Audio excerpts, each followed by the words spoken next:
I've always been fascinated with actors' early films. Now, you did a disco movie called Thank God It's Friday.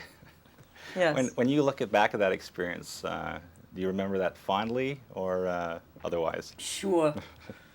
I remember them all fondly as long as they're way back. No, I actually did. It was sort of fun. It was an ensemble piece. Jeff Goldblum, John Friedrich, I forget who else, Donna Summer and the Commodores. But it was every night. I remember I was living in this little apartment and I was roller skating to work. And we would work inside this disco with this pounding music every single day for about 8 weeks. So I felt pretty insane. And I was playing the only square character, so I felt very comfortable in the role. Now, there's some work that you did that a lot of people don't know about, but isn't that true that... Hey, well, what, are you going to help them now, Mark? There's a reason they don't know about that.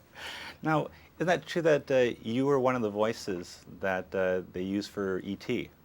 I believe that to be true. God, I feel like I'm on the stand. Yeah. Now, how did that come about? No, I was friends with Steven, and he was showing me some drawings before he shot the movie, and I asked what he thought it would sound like. And then after the movie, we flew up to ILM, up near where you were from, and laid some tracks down just as an experiment.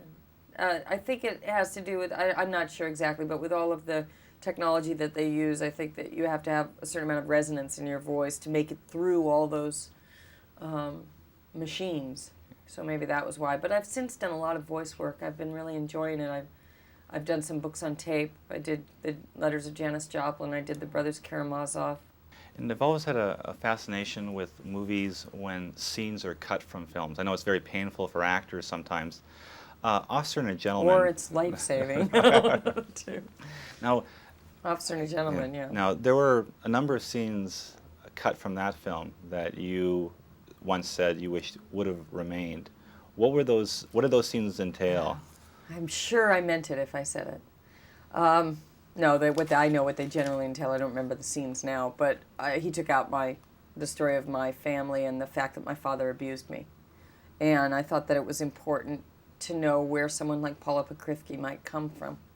The character I played in it, that the reason that she might be seeking love in the way that she was because it was pretty rough at home. And then, it's typical that it would come out. Okay.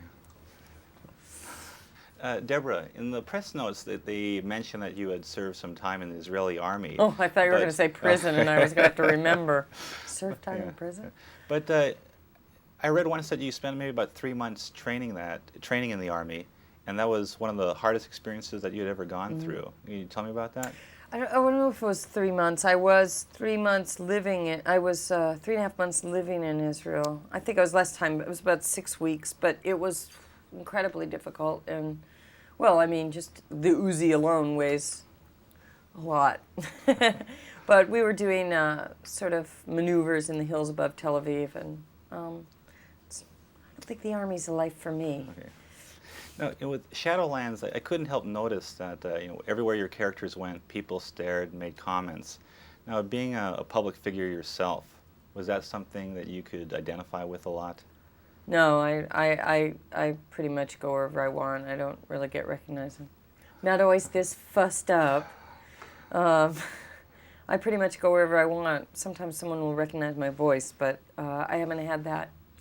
I think I'm blessed with the possibility to play different roles and look different. So, and I think even when I'm sort of recognized, people think she'd never be here. She'd never be in Save On. That's the conversation I hear behind me.